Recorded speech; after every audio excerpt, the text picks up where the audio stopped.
Mes chers amis, il est 19h30, nous sommes le mercredi 25 mars, c'est la fête de l'Annonciation, toutes les cloches de France viennent de sonner, nous avons illuminé nos fenêtres, après avoir récité à midi le Notre Père avec le Saint-Père et tous les chrétiens et les hommes de bonne volonté.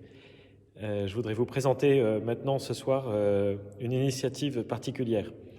Plusieurs de mes amis m'ont dit « Ouais, il y a des prêtres qui ont fait le tour de leur paroisse avec le Saint-Sacrement, il y en a qui sont montés sur leur clocher. » Eh bien, ici, j'ai décidé que nous descendrons dans la cave. Laissez-moi maintenant vous présenter ce qui se passe dans les caves, dans les cryptes, dans les grottes de Saint-Laurent.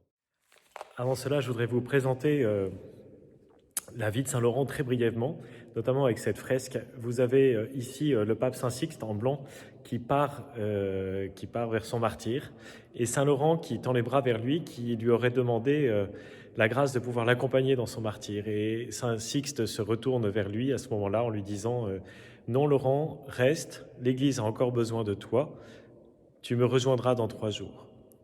Effectivement, l'empereur ayant fait assassiner le pape Sixte, va demander à Laurent, diacre de Rome, de lui apporter tous les trésors de l'Église dont il a tant besoin pour faire ses campagnes. Et je vous présente le deuxième volet.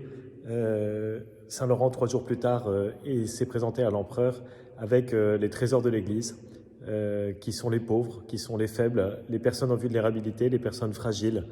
L'empereur a moyennement apprécié la blague. C'était pas une blague, c'était très sérieux de la part de Saint Laurent, qu'il va le condamner au martyre, comme son maître Saint Sixte, et pas n'importe quel martyre, c'est le martyre par le grill. Je vous invite maintenant à me suivre.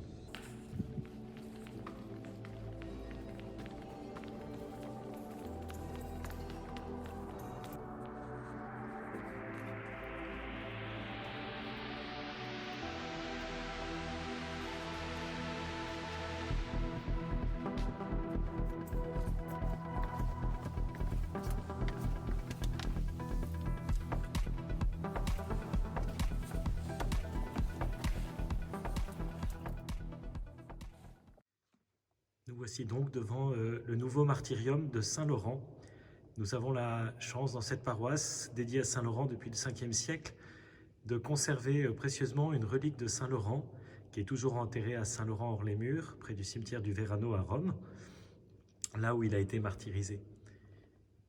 Nous avons décidé d'ouvrir cette crypte pour l'épidémie. Saint-Laurent est celui qui a compris que le trésor de l'Église, c'était les pauvres, les petits, les faibles, les fragiles, les personnes vulnérables. Que nous puissions, par son intercession, ouvrir à nouveau notre cœur. Le pape François nous invite à être une Église en sortie.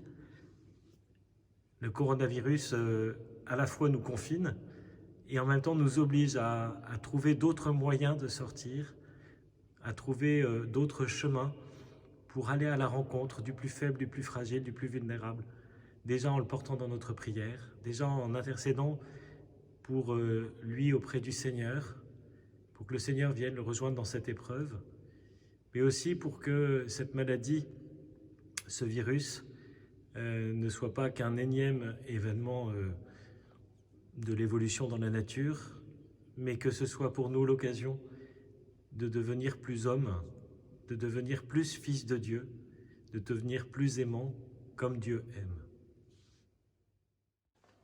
Je vous propose de terminer cette visite, cette découverte, par une prière toute simple au martyr, diacre martyr Saint Laurent.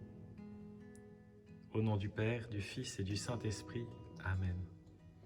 C'est l'ardeur de ton amour, Seigneur, qui a donné au diacre Saint Laurent de se montrer fidèle dans son service et d'accéder à la gloire du martyr. Accorde-nous d'aimer ce qu'il aimait et d'accomplir ce qu'il a enseigné. Seigneur, à ta suite et à l'image de Saint Laurent, ton martyr, donne-nous la grâce d'entrer dans la même dynamique de don de nous-mêmes.